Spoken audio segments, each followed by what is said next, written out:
Hey, yeah, it's me. It's been a long but productive day. And I'm currently doing laundry. It's all good. Yeah. In any case, I wanted to talk about poverty and a particular experience of my own, which represents what poverty is. About 15 or 16 years ago, I had an opportunity. Beautiful opportunity. There was a piece of property, a piece of land, 1.5 acres, actually 1.6 acres for sale. The owners wanted $5,000 for this piece of land. And it was perfect. The edge of the property was exactly 600 feet beyond city limits. It was perfect. It was, of course, unserviced and accessible only by a footpath. It was perfect. It was everything I wanted, because I wanted to establish a market garden property. Now, market garden properties used to be a normal thing. Almost every major city had them. They were at the edge of the city. And immigrants from China, the Middle East, India, Ireland, Russia, Ukraine, etc. would buy up these little plots at the edge of the city, and they would grow fruits and vegetables on them and berries. And they would sell these things in the farmers' markets and in the city market. And this is how they would make money. And it was a thing that immigrants did. And then, of course, there came the wave of suburbanization, and all these market garden properties were paved over and turned into suburbs and shopping malls. Yeah. Anyway, this property could have been a market garden property. And I wanted $5,000. And at the time, my income was just enough to cover rent, utilities, and groceries, with very meager savings. Yes, I did have a few dollars in a bank account, but not enough to actually go out and buy this piece of land. So I needed a loan. I needed a loan. Because I couldn't afford to just go out and buy this $5,000 plot. I needed to get a loan. And I was stymied at every full stop. Every single money lending institution set out a set of rules for me for this plot of land. I presented the details, and they all said the same thing. Okay, that's great. So what you're going to do is you're going to take this loan for $1 million. And I said, no, I just want 10,000. No, it's $1 million. Why do I need $1 million?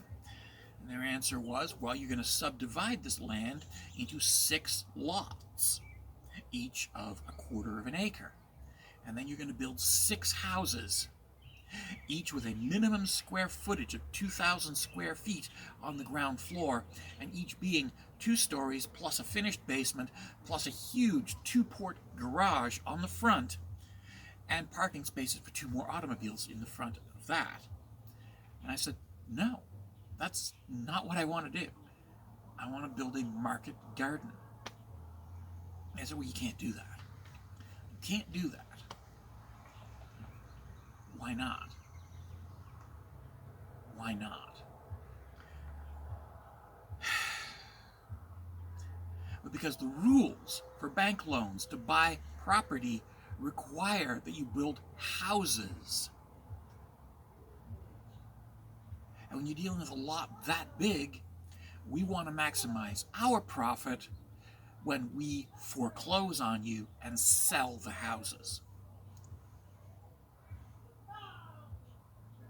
Why not just loan me the $10,000 that I need, and then I could pay off my loan in 10 years? I can do it in 5 years. Why not just do that? They explained it to me that that's not how things work. You see, in the modern economy, with gross national product, debt is a commodity. So what they would do is they would sell my debt for profit. And then somebody else would collect my debt to get back the money that they had spent buying my debt, which is far more than what I had actually paid, what I had actually borrowed. And yeah, that's how poor people are treated by financial institutions. That's policy. That's head office.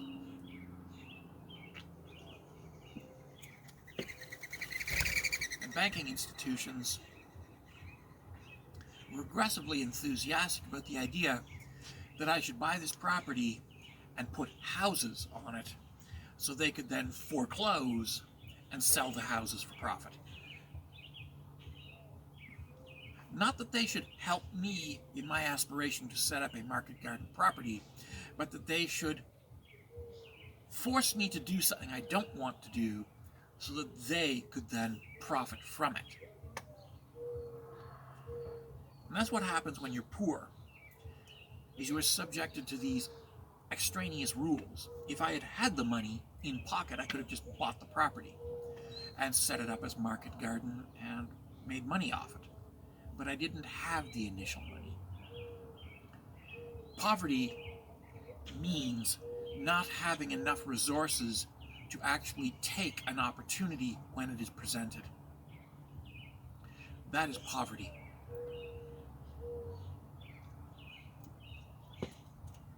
And poverty is expensive.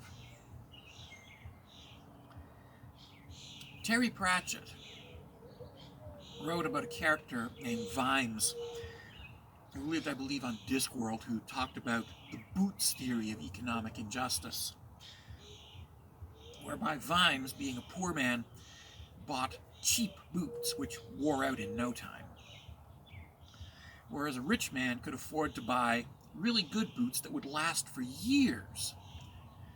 And in the long term, Vimes would spend more money on boots than the rich man did. Because, well, the rich man would spend $500 on a pair of boots that would last 10 years. Vimes would pay $50 for a pair of boots that would last 6 months. So that he would end up spending more money on boots than the rich man did in the same amount of time.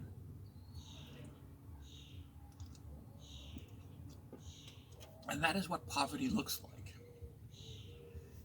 Paying out more in the long term because you cannot afford to buy the good quality that lasts.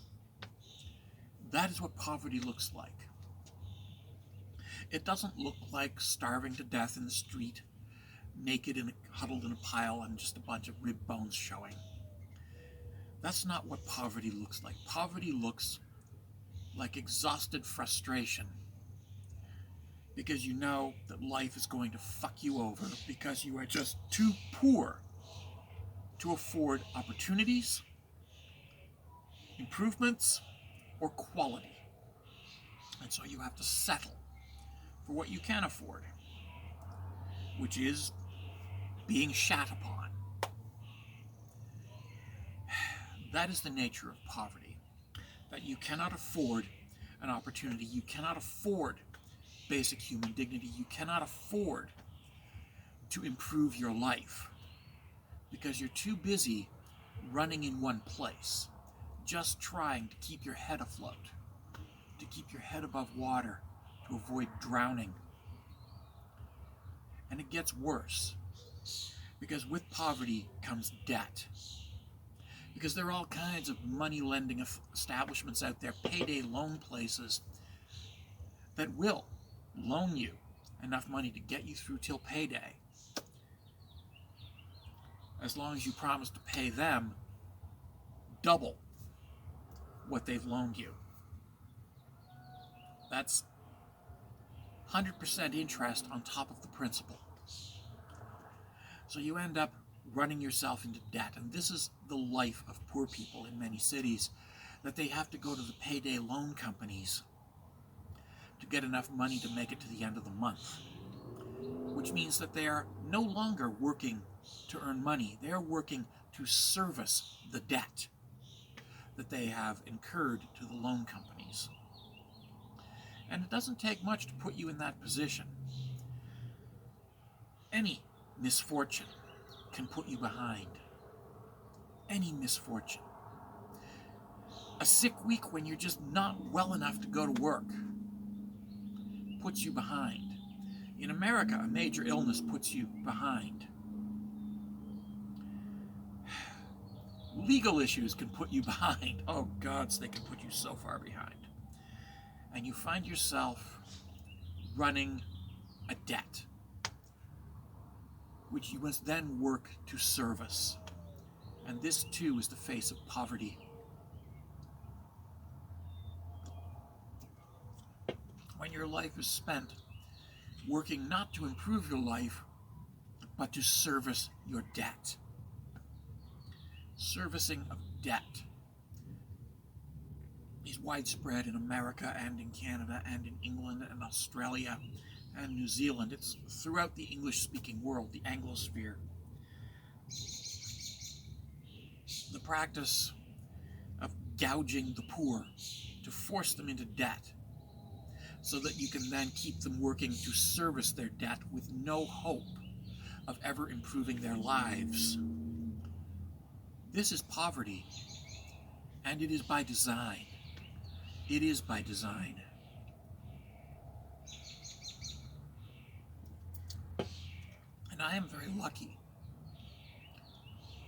I am one of the lucky few who has been fortunate enough to have a rich friend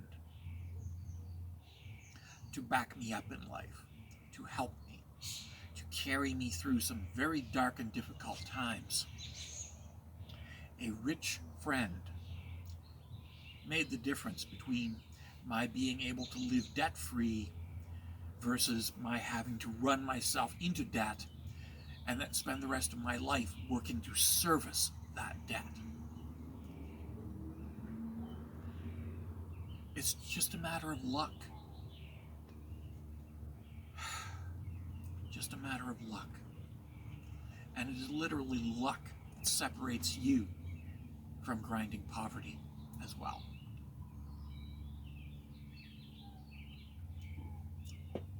All it takes is one prolonged illness. And especially in America, that can devastate you. It can devastate your life completely, and you will never recover financially. Yeah. The funny thing is that this is what conservative politics is all about creating more of.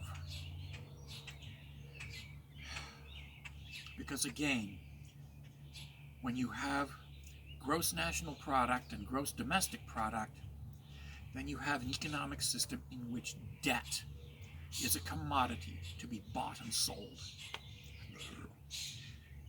And in order to keep a constant supply of debt, the government has to create poverty.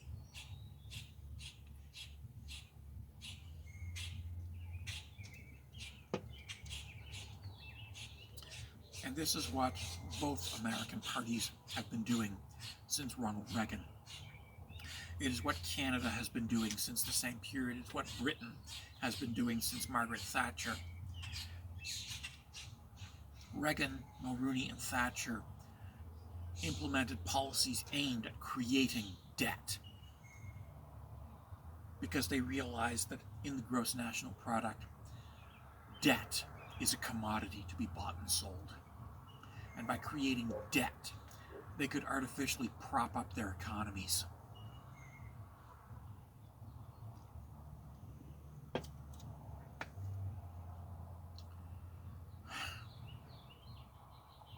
It's sad and it's scary. And it's depressing as hell. Anyways, that's all for today. Take care, be well, stay safe. Yeah.